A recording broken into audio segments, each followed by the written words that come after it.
Before we begin, I have just one request. Put on your headphones, turn off the lights, and let the world outside fade away. Because some stories aren't just meant to be heard, they're meant to be felt. Every whisper, every breath, every sound behind you might not be just in the story. So, are you ready? Let's begin. The road to Ashwood was the kind that seemed to forget it had ever been paved. Twisting and narrow, swallowed on both sides by a tangle of dark, leaning trees, it felt less like a way forward and more like a throat closing around me. I drove with the windows up, though the air outside was still and damp, clinging to the glass like breath. The further I went, the more my phone lost signal, the more the world seemed to fall away, until it was just me, the rumble of my car, and the faint rhythm of my own heartbeat. Ashwood House was mine now. That thought still felt like a lie. The letter had come 2 weeks earlier, written on heavy cream paper with black ink that looked almost hand-pressed. It carried the curt, matter-of-fact tone of a legal notice. To Mr. Elias Marrow, be advised that under the last will and testament of Marjorie Ashwood, the property known as Ashwood House, located in Briar Hollow, is hereby transferred into your name. Marjorie Ashwood. The name meant nothing to me, and yet here I was, following a road into the depths of nowhere to claim something I neither asked for nor wanted. I knew two things about my family. One, my mother never spoke of her childhood. Two, she burned every letter that arrived from her side of the family without opening it. She had died 3 months ago. And in the quiet after the funeral, after the condolences and the casseroles had stopped coming, after the silence of my apartment had begun to feel unbearable, the letter from the Ashwood estate had arrived like a hand pulling me somewhere I didn't understand. I think deep down I came here because I needed something to fill the space she'd left. Or maybe because a part of me wanted to know what she had been running from. The trees broke suddenly, and the road spilled into a clearing. Ashwood House stood at its heart, enormous and weather-beaten, its roof crowned with a spire that pierced the overcast sky. The windows were tall and narrow, some clouded with age, others boarded from within. The paint had long since peeled away to reveal bones of gray timber, and the porch sagged under the weight of years. It was the kind of place that seemed to watch you. I parked in the overgrown drive, weeds brushing the car doors as I stepped out. The air smelled faintly of damp wood and something sweeter, almost floral but faint like a memory of perfume. From somewhere behind me, a voice called, "Don't stay past sundown." I turned. An old man stood near the tree line, hunched against a walking stick, his clothes worn and his face hidden beneath the brim of a battered hat. "Sorry?" I asked, his head lifted just enough for me to catch the clouded blue of his eyes. Not safe. Not after dark. Before I could ask more, he shuffled back into the trees and was gone, leaving the words to hang in the air like a warning carved into stone. The key was cold in my hand when I slid it into the front door lock. The door resisted, then gave with a slow, aching groan. The smell hit me first, dust, wood, and the faintest trace of rot. The air inside was still, as though the house had been holding its breath for years. The foyer stretched upward, lit only by the gray daylight bleeding through the high windows. A grand staircase curved to the second floor, the banister carved with curling patterns that might once have been beautiful but were now dulled by time. A long hallway extended toward the back of the house, lined with closed doors. The wallpaper was the color of old parchment, curling at the seams, and I thought I saw shapes in the faded patterns. Faces, maybe, but gone the moment I blinked. I wandered through the first floor slowly, each step stirring motes of dust into the air. A dining room where the tables still stood set for a meal long past. A study lined with shelves, their books swollen with damp. A sitting room where an armchair faced the cold fireplace. A blanket still folded neatly over its arm as though waiting for someone to return. Everything in the house felt as though it had been left mid-breath. When I found the kitchen, a single mug sat on the counter, empty but stained at the bottom. I touched it and the porcelain was icy, almost as if it had been sitting outside in the cold. I don't know why I went upstairs. Maybe it was the pull of the unknown, or maybe I just wanted to know what I had inherited before I made the decision to leave. The staircase complained under my weight, each step creaking like an old bone. The second floor was dimmer, the air heavier. There were 4 doors along the hallway. 3 opened easily, to bedrooms frozen in time with beds made and curtains drawn. The 4th was different. Nails lined the edges of the frame, heavy rusted nails hammered deep into the wood, sealing the door shut from the outside. The wallpaper around it was torn as though someone had clawed at it. I pressed my ear to it. Nothing, yet the air in the hall seemed to shift, just slightly, as if something inside was aware of me now. By the time I made it back downstairs, the light through the windows had faded to a softer gray. My phone showed the time, 5:42 p.m. I remembered the old man's words, "Don't stay past sundown." But the road back to the city was long, and something in me whispered that I should stay, at least for one night. It was my house now, wasn't it? I set my bag in the study, lit a small lantern I'd brought with me, and tried not to notice how the shadows in the corners seemed thicker than they should be. The house was quiet, too quiet, and somewhere upstairs, faint enough that I might have imagined it, I thought I heard the sound of something shifting behind the nailed-shut door. The light outside drained away quickly, as though the sky couldn't wait to be rid of the sun.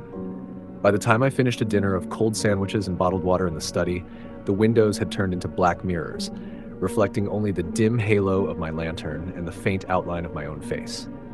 The silence in the house wasn't complete. It had texture, like the stillness of a forest at night, when every unseen thing is holding its breath.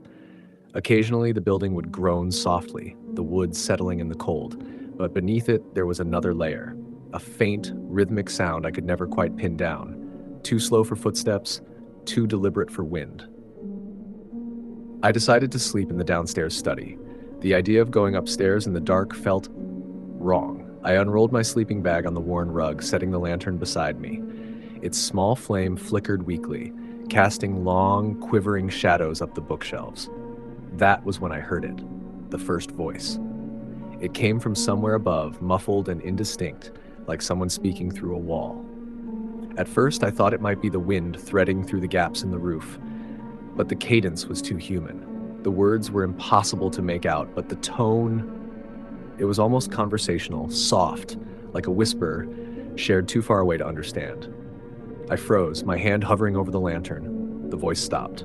A minute passed, maybe more.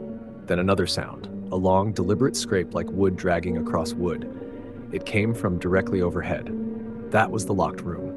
I sat very still, listening. My breath sounded too loud, my heartbeat even louder. Another scrape came, followed by a faint tap, tap, tap against the floorboards above me. I told myself it could be an animal. Maybe a raccoon had gotten in through a broken window. The nails on the door might just be there to keep it from falling inward, I reasoned. But no matter how much I tried to explain it, a knot was tightening in my gut.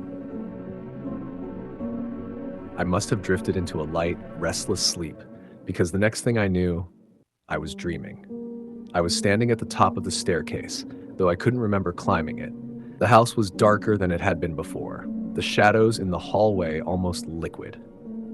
The nailed-shut door stood before me, but the nails were gone, lying scattered across the floor like shed teeth. The door itself was open just a crack. A pale hand curled around the edge from the inside, the fingers impossibly long, the nails dark and chipped. It didn't move, didn't beckon. It just held the door, as though testing to see if I'd come closer. From the blackness beyond, a voice whispered my name, Elias. The sound was wrong. It was my mother's voice, but weaker, hoarser, and threaded with something that wasn't hers. I stepped forward without meaning to, my hand lifting toward the door.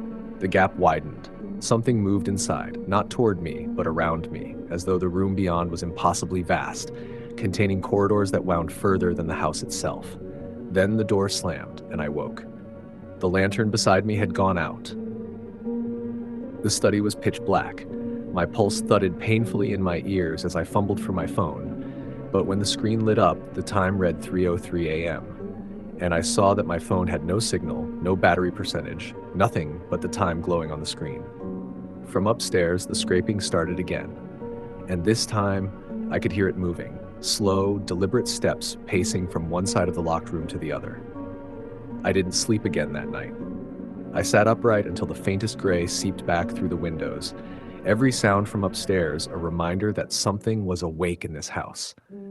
By morning, I told myself I'd check the locked room. I'd find a crowbar, tear out the nails, and prove it was nothing. But deep down, I already knew the truth.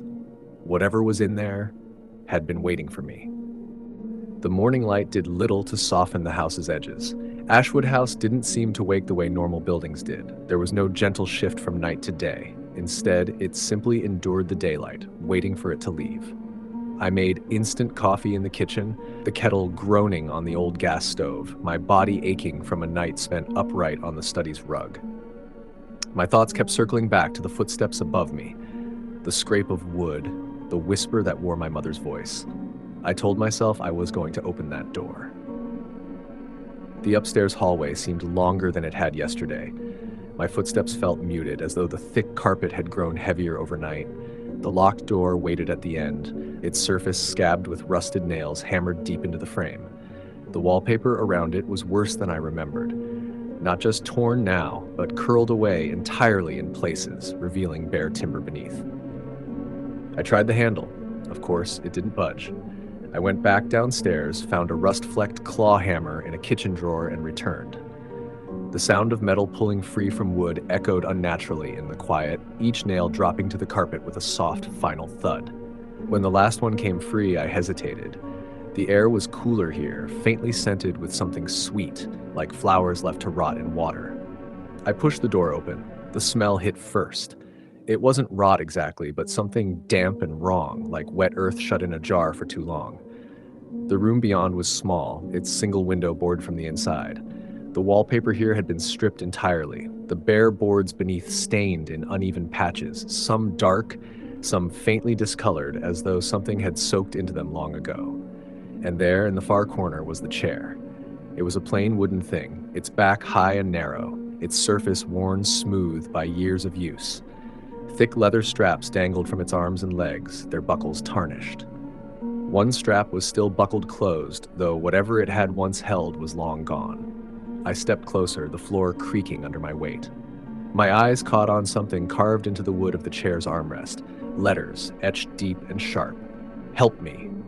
The boards beneath the chair were darker than the rest, and when I crouched down, I saw faint scratches surrounding its legs, deep grooves in the floor, as though the chair had been rocked violently, again and again. A sudden thud came from the wall to my right. I froze. It came again, harder this time, followed by a long, dragging sound, not from this room, but from the space beyond the wall. I pressed my ear to the wood. There it was, breathing, slow, steady, too deep for an animal. And then, faintly, a voice. "Stay." I jerked back, my pulse hammering. The word had been almost too quiet to hear, but it was there, not imagined. I left the room quickly, pulling the door closed behind me. I didn't bother to re-nail it. Some instinct told me it wouldn't matter now. For the rest of the morning, I tried to keep busy. I explored the rest of the upstairs, but every hallway seemed to bend back toward that door. Even the light coming through the other windows seemed dimmer than before, as though the boarded window in that room was somehow draining it. By early afternoon, I was downstairs again, pacing the study. That was when I noticed it. The nails I'd pulled from the door, the ones I'd left scattered on the carpet upstairs, were gone. It began with the humming. Late afternoon lights slanted weakly through the study's tall windows, casting dust motes in slow, weightless spirals. I'd been leafing aimlessly through one of the old books from the shelves, though the words refused to hold my attention. That was when I heard it. Faint at first, like the sound of someone humming through a closed door.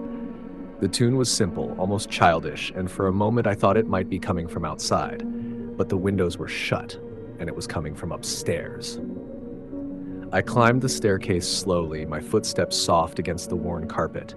The humming grew clearer, though it wavered, as if the person making it was learning it, trying to match a rhythm they didn't quite understand. The sound led me straight to the locked room. The door was closed again, though I knew I'd left it ajar. I reached for the handle and stopped. The humming had ceased, replaced by a quiet, deliberate breathing on the other side. Then, in a voice that made my chest tighten, it spoke. "Elias, it's cold in here." It was my mother's voice. I stumbled back, my hand gripping the banister, my heart hammered painfully against my ribs, my mind screaming that it wasn't possible. But the voice came again, trembling slightly now, as though she were shivering. "Please let me out." It wasn't just the sound that made it wrong, it was the timing. The pauses between words were too exact, too careful, like someone repeating lines they'd been given. I didn't answer. From the other side of the door came a faint scratching, as though fingertips were trailing lazily over the wood. The voice dropped to a whisper. "You know I love you." I backed away, retreating down the stairs without looking away from that door. In the kitchen, I forced my hands to work the kettle again, needing the noise, the mundanity, something human to cut through the chill that had settled in my spine. But even here, away from the upstairs, the voice seemed to linger. Not words now, but faint noises, a cough, a sigh, drifting faintly down the walls. When the kettle whistled, I nearly jumped out of my skin. That night, I tried to ignore it. I stayed in the study with my lantern, refusing to let the dark upstairs swallow me again. But the whispers didn't stop. Around midnight, they grew more confident, moving through the house now, not just above me. I heard them from the hallway, from the dining room, even faintly behind the study door. Sometimes they were my mother's voice, sometimes a low murmur I didn't recognize. And sometimes they were both, layered over each other, speaking in perfect unison. The worst was when they began to laugh. It wasn't loud, wasn't manic. It was quiet and warm, the kind of laugh you'd hear between old friends. But hearing it in that house, in the dead of night, made my skin crawl so badly, I thought I'd scratch myself raw. At some point, I realized the lantern's flame had been dimming, though I hadn't touched it. The shadows in the corners had grown deeper, their edges soft like they could move if they wanted to. From the darkness just beyond the light, something whispered, "Come upstairs." I closed my eyes, gripping my knees, and didn't move until I saw the first faint blue of dawn seep through the windows. By morning, the air in the house felt different, heavier, as though the night's whispers had seeped into the walls. I tried to tell myself I'd leave. I even packed my bag, slinging it over my shoulder as I stepped into the hallway. But when I reached the front door, the key refused to turn. It wasn't stuck.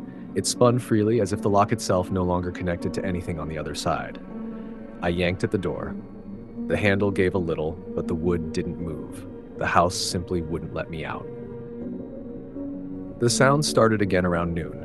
At first, it was faint, the slow creak of a floorboard overhead.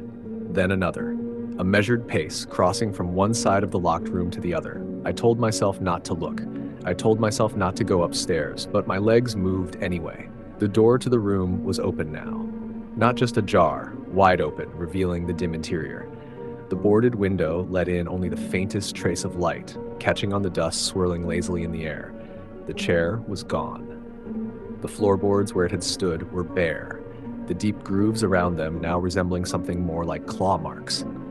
In the center of the room, the boards bulged slightly upward, as if something beneath them was pressing from below. I stepped inside, every muscle in my body screaming not to. The air here was cold enough to make my breath show in pale clouds. The bulge in the floor shifted. I stumbled back, my boot catching on a loose plank. The wood beneath me groaned, then split.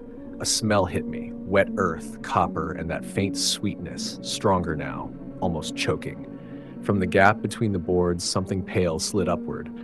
At first, I thought it was a hand, but the fingers were too long and the joints wrong, bending both ways as it gripped the edge of the opening.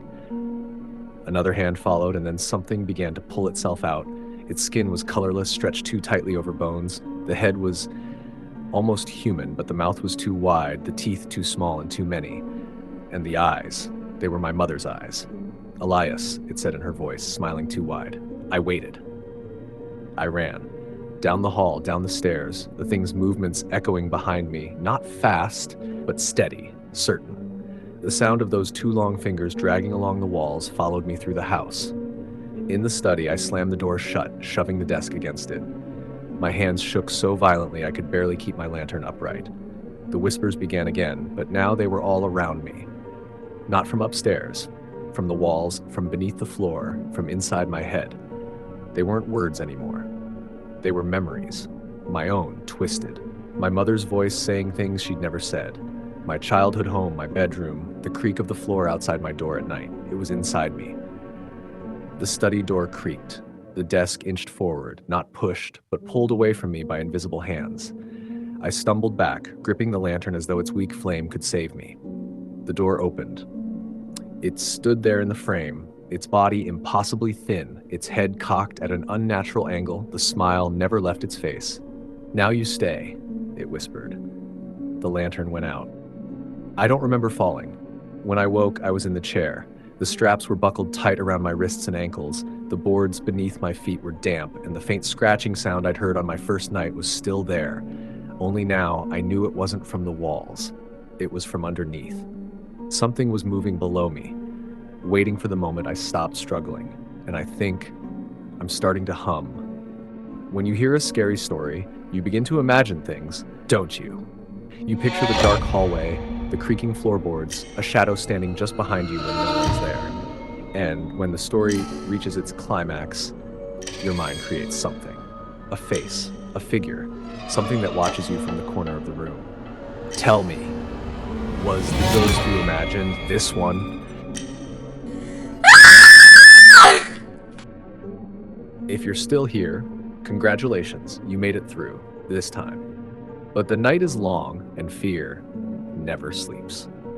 If you liked what you heard, don't forget to like the video, subscribe to, and ring the bell, because next time we go deeper, darker, deadlier. Remember, some stories aren't just told, they're waiting to be lived. Sleep tight. Or don't. New horrors every week. Join us, if you dare.